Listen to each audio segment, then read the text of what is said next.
A new report by Sumsub, this is a global verification provider, aiming to make verification processes simple. The findings point to a rapidly evolving threat, with fraudsters increasing using stolen identities, AI assisted tools, and coordinated networks to target online gaming platforms. This is across the continent. The report shows that Africa recorded the highest fraud rate globally in early 2026, with identity fraud now far more common than traditional document forgery. To unpack what's driving this trend, we're joined by Jarryd Jensen, who's Regional Director for Southern Africa at Sumsub. A very good evening to you. Thank you so much for joining us, and welcome. Good evening, Mpho, and thank you so much for having me here. The headline is striking, isn't it? I mean, Africa is now the global epicenter of iGaming fraud. What has changed so dramatically for the continent to now top the global rankings? Yeah, so I mean, it is crazy. Africa actually recorded an iGaming fraud rate of 2.54% in the first quarter of 2026, which is the highest of any region we analyzed. And the main driver is the rapid growth of online gaming and digital services across the continent. And obviously, that growth creates opportunity, but it also attracts fraudsters. So we are seeing far more stolen identities, account takeovers, and AI assisted attacks, which are, of course, much harder to detect through just, let's say, document checks alone. Much harder to detect. I mean, why is that? Because one also wants to get a sense of what does modern identity fraud actually look like? Yeah, so modern identity fraud looks like something that you would just think is real, really. It's AI that's basically going and creating identities from scratch, or swapping faces between people, but making it extremely realistic, right? And the thing is, if you had to go back just, let's say, a year, 2 years ago, you would find AI generated videos where when they show the hands, it has three fingers, right? Or Yes. four fingers, or the hands like all weird, you know? And nowadays, if you look at the AI generated content on social media, it's really difficult to really kind of determine the difference between what's real and what's fake nowadays, you know? So if you go and take a look in the comments, it's always just like, oh, this is AI, this is AI. Like everyone, getting very difficult. So the natural thing for us as humans is to try and point out what we think is AI the entire time. But that being said, when it comes to verifying just a single human by themselves without having all the distractions around you, like in a film or series or something, you know, there's always so much happening in the background. Whereas like right now, I'm just sitting here behind my camera. Yes. It becomes a lot easier to go and create a very sophisticated, realistic version of someone else, but just by taking their face and actually embedding it, implanting it onto my face. So whenever I move my head, or whenever I move my face, everything is 100% natural and human, except obviously the face is completely different.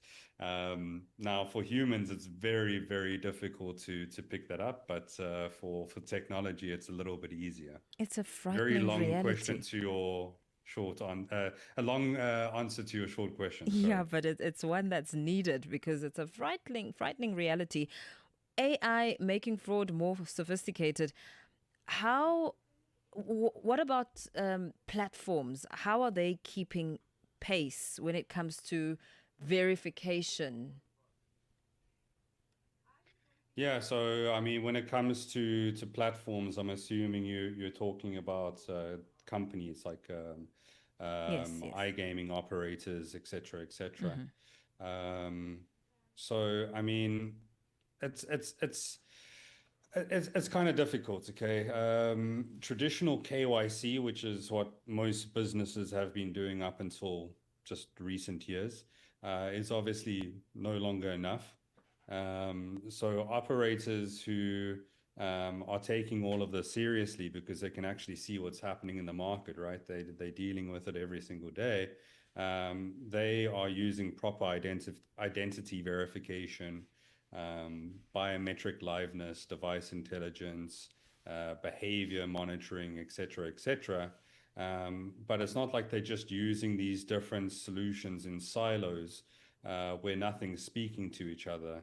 Um, they're using it through a unified platform where you have a full picture of every single person from registration all the way through their life cycle as a customer, right? Yeah. Which is something that you need to have in place in this day and age, because the only way to be able to fight the modern age fraud, which is AI assisted, is by using AI. It's kind of a double-edged sword, I It guess. is indeed. So Yeah. you mentioned that 97% of the fraud is detected during biometric checks, and with that, the fraud rate in Africa is significantly higher than the other regions. Why do you think the continent is particularly more vulnerable right now? Yeah, so I mean it's a really difficult question to answer, to be honest with you. It's not like this is something new.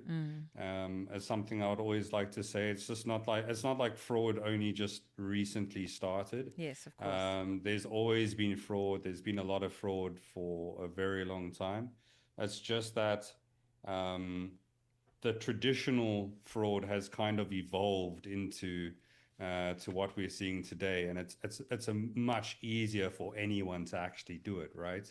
So once again, the many reasons for the current, let's say, rapid growth in AI fraud is that everyone is getting access to the internet.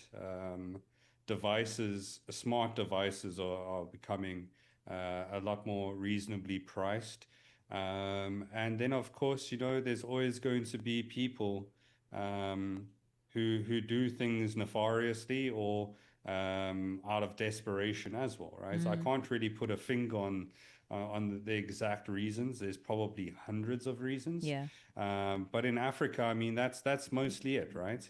And just how easy it is actually to do it these days. It's not like every single person who goes and creates a deep fake and goes to register on an operator's website is like doing it for fraudulent reasons. It could just be someone playing around, like some friends playing around.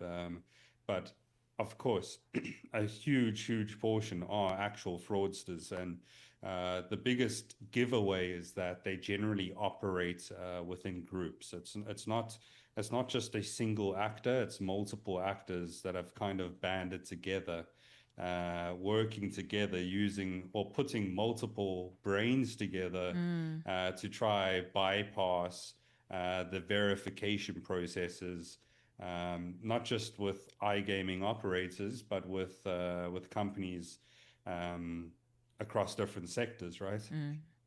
And so, Yeah. as you speak about multiple actors essentially working together, consumers often don't realize that their identities have been stolen up until much later. What are the other warning signs that people should be looking out for? Another really good but quite a difficult question Yeah. to answer, to be honest with you, because the warning signs these days as a regular consumer is going to be really difficult.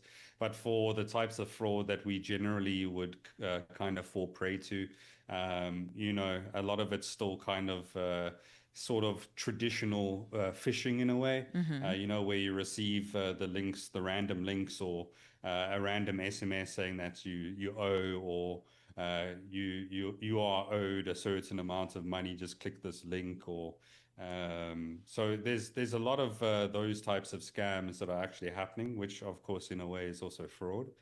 Um, and romance scams, of course, are also becoming quite a big thing Yes. in Africa and Southern Africa, but that's not the topic for this evening. Um, but you know what? The thing is, it's really difficult because it is kind of a scary world. But I mean, I wouldn't know what the chances are for someone to actually fall prey to some sort of AI fraud. Really, really interesting type of number for someone or for a business to obtain. Um, but wherever you have your identity, pretty much anyone is able to access it and actually utilize it for bad purposes, right? Mm. But generally, what we found is that the majority of people that are actually committing this identity fraud actually know the people. It's either friends or it's family or it's someone within the close community. And they actually kind of like share identities across each other. Sure. But then at the same time, there's some that actually Take a just chance. take a chance, using their grandparents' identities. Oh It my could even be goodness. an underage teenager who gets access to it and try something smart. Um, so I mean, I wish I could actually answer that question I because think you I have didn't answered really the even answer question. it, but I yeah. think in a big way you've answered it. Jarryd, thank you very much. Thanks for speaking to us this evening. Some shocking revelations there. Traditional fraud has certainly evolved at a rapid pace. Jarryd Jensen, who's regional director for Southern Africa at Sumsub, there talking about how Africa has emerged as a global epicenter of iGaming fraud. This is according to a new report, of course, when it comes to verification, aiming to make verification processes simpler. And of course, with that, it brings us pretty close to giving you a sense of what one can expect on African Diaries in just a short bit.